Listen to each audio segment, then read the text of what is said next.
It's a kitty! Look at you, you're so cute. I'm gonna name you Fluffles.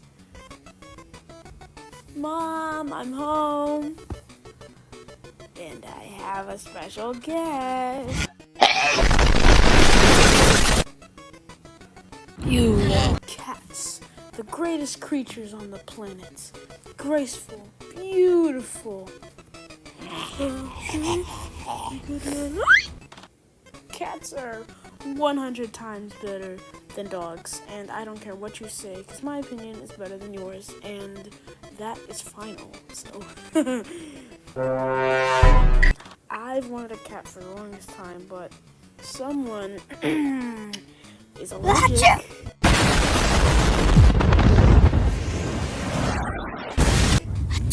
Look, Mom, it's a kitty.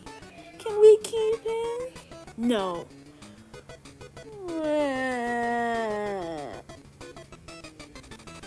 Look at me now, Mom.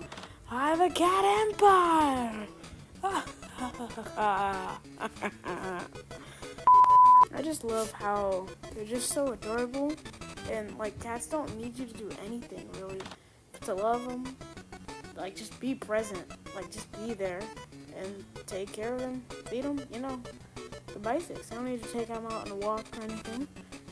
It's just like they act like they own the house kind of sometimes. Meow, meow, meow, What? meow. No. They're bossy a little bit. I mean, that's for the girl cats, but they're just so cute. Overall, cats are the pinnacle of animals and pets alike and deserve every single ounce of love. I love cats so much. I love cats. Woo, end card. Thanks for watching, and please subscribe. Bye.